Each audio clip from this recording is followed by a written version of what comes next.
Jeffrey Epstein, a convicted sex offender, a man at the center of one of the biggest scandals in modern history. Yet at the time of his death in 2019, he was worth nearly $600 million. How did a college dropout with no formal finance degree build a fortune that rivaled hedge fund managers and Wall Street elites? Where did his money really come from? This is the financial mystery behind Jeffrey Epstein. Jeffrey Epstein was born in Brooklyn, New York, in 1953. He came from a modest background. His mother was a homemaker and his father worked for the city parks department. He attended college but never completed a degree.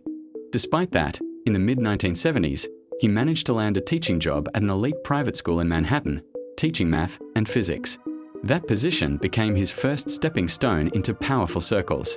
Through connections made at the school, Epstein was introduced to people in finance.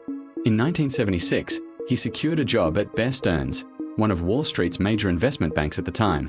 Despite lacking a university degree, he rose quickly inside the firm and eventually became a limited partner, a highly prestigious position. But his time at Bear Stearns ended abruptly in the early 1980s. Reports later suggested there were concerns about his conduct and questions surrounding his resume. He left the firm, but instead of disappearing, he re-emerged as something far more mysterious, an independent financial manager for the ultra-wealthy. After leaving Bear Stearns, Epstein founded his own financial advisory firm. He claimed he specialized in managing money for billionaires. However, very little documentation exists showing exactly how his firm operated or how it generated consistent profits. Financial experts later describe him as a cipher, someone whose business model was strangely opaque. Unlike traditional hedge fund managers, he did not advertise publicly. He had very few known clients. And yet, his wealth grew rapidly. The turning point in Epstein's fortune appears to have come in the early 1990s, when he met retail billionaire Leslie Wexner, founder of the Limited and Victoria's Secret. Wexner entrusted Epstein with extraordinary power. In 1991, he granted Epstein power of attorney over his finances, giving him broad authority to act on his behalf. This is highly unusual, especially for a billionaire. Through this relationship, Epstein gained control over significant assets and received large financial compensation. Over time, prosecutors would later allege that Epstein misappropriated substantial sums from Wexner. Epstein acquired a Manhattan townhouse from Wexner at a steep discount, a mansion that would later become infamous. But by then, Epstein had already secured enormous wealth and credibility. With Wexner's endorsement, Epstein gained entry into elite financial and social networks. He began associating with powerful figures in business, academia, and politics. His image shifted from obscure financier to well-connected money manager. Another major source of Epstein's income came from his relationship with Leon Black, co-founder of Apollo Global Management. Between 2012 and 2017, Black paid Epstein more than $150 million for tax and estate planning services, even after Epstein had already been convicted in 2008 of sex crimes. This raised serious questions. Why would a major billionaire continue working with Epstein after his conviction? Black later said Epstein provided valuable tax expertise. Still, the payments were extraordinarily high compared to typical advisory fees. Beyond advisory work, Epstein also invested in various private ventures.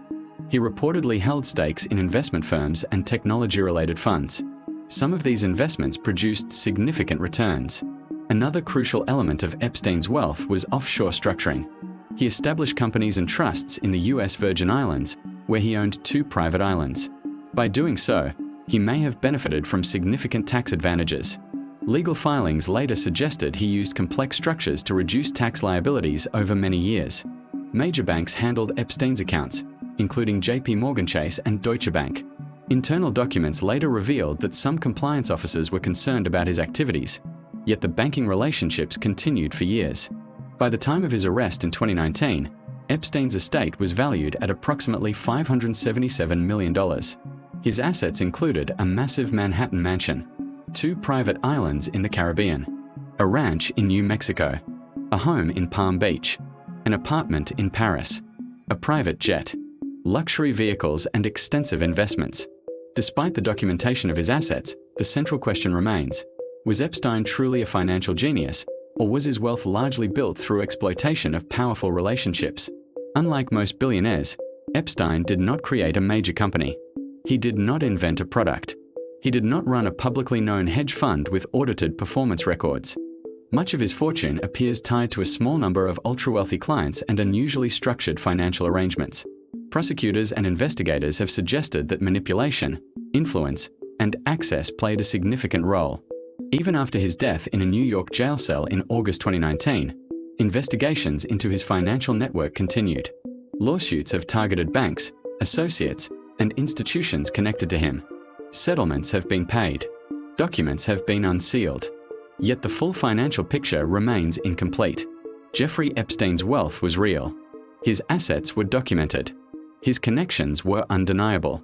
But the precise mechanics of how he accumulated nearly $600 million and how much of it was earned legitimately versus extracted through abuse of trust remains one of the enduring mysteries of modern finance.